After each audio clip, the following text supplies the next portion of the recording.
নৈহাটি ফেরিঘাটের নাম হবে এবার বর্মার নামে।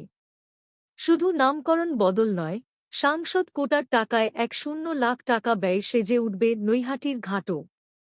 বসানো হবে হাইমাস্ক আলো। মঙ্গলবার নৈহাটি মন্দিরে পুজো দেন মুখ্যমন্ত্রী মমতা বন্দ্যোপাধ্যায়। সেখান থেকে ফেরার সময় একটা জানান তিনি। এদিন বর্মাকে শাড়ি, ফুল দিয়ে পুজো দেওয়ার পাশাপাশি ঘণ্টা বাজিয়ে মঙ্গলারতি করতে দেখা যায় মুখ্যমন্ত্রীকে। মুখ্যমন্ত্রীর গোত্র শুনে চমকে ওঠেন পুরোহিত। পুজোর ডালি হাতে নিয়ে পুরোহিত মুখ্যমন্ত্রীর গোত্র জানতে চান। পরে নিজেই শেখথা জানিয়ে মুখ্যমন্ত্রী বলেন, আমার গোত্র হল মামাটি মানুষ। এখানে বলে নয়, আমি সব জায়গাতেই এই গোত্রে পুজো দিই। নিরাপত্তার কথা মাথায় রেখে রাজ্যের প্রশাসনিক প্রধান মমতা এদিন মন্দিরে দাঁড়িয়ে জানান, নৈহাটিতে শীঘ্রই পুলিশ ফাঁড়ি তৈরি করা হবে। এর পাশাপাশি এলাকার মানুষের চিকিৎসা পরিষেবার জন্য নৈহাটি ও ভাটপাড়া হাসপাতালে ওপিডি পরিষেবা চালুর কথাও জানান মুখ্যমন্ত্রী। মুখ্যমন্ত্রী এও বলেন, লোকের অক্থা কুক্থা নিয়ে ভাবি না, মানুষের কাজ করে যেতে যায়।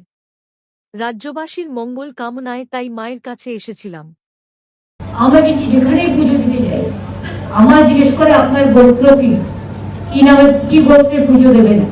আমি বলি আমার গোত্র একটাই, মামাটি মানুষ। আমি মামাটি মানুষের নামে পুজোটা দিয়ে গেলাম।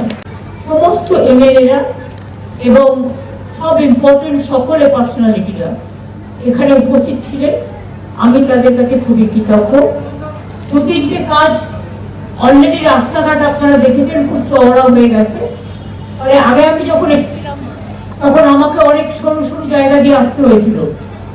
এই যে আপনাদের মোড়ে যে পার্টি অফিসগুলো, তখন 5 বছর আগে একটা গন্ডগোল হয়েছিল, বিরাট মনে আছে, সন্ত্রাস হয়েছিল। তো নৈহাটির মানুষের ওপরেও খুব অত্যাচার হয়েছিল, অনেকে ঘর ছাড়াও ছিলেন। তখন আমি ব্যারাকপুর ভাটপাড়া দিয়ে নৈহাটিতে এসেছিলাম। আমি মিটিংও একটা করেছিলাম, মনে আছে, মোড়ে। আর ওখানে নৈহাটি কাঁচরাপাড়ার ওই কাঠগড় মন্দিরের সামনে আমি দেখলাম সব দখল, সব রং করা হয়ে গেছে রাতারাতি। তখন ঘর থেকে একটা লোকও বেরোচ্ছিল না। আমি দেখলাম একটা জায়গায় একটু মোবিলের মতো কিছু পড়ে আছে, আর কাউকে বললাম একটু রং কিনে আন। আমি তারপরে যে অফিসগুলো আমাদের দখল করে নেওয়া হয়েছিল, আমি নিজে রং করে, আজকেও আস্তে আস্তে আমার চোখে পড়লো অফিসটা, এটা আমি রং করে দিয়েছিলাম। এবং ওখানে আমি প্রায় ঘন্টা 2 বসেছিলাম যাতে নৈহাটির মানুষ সাহস পায়। আমার উদ্দেশ্যটা পার্টি অফিসটা রং করা ছিল না, আমার উদ্দেশ্যটা ছিল যাতে আপনাদের সামনে এসে বসলাম, যাতে আপনারা সাহসটা পান।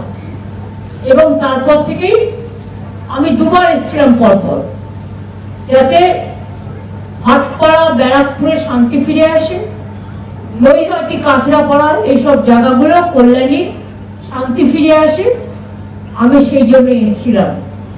সেদিন আমাকে অনেক অকথা কুকথা শুনতে হয়েছিল, সেগুলো আমি ভুলে গেছি।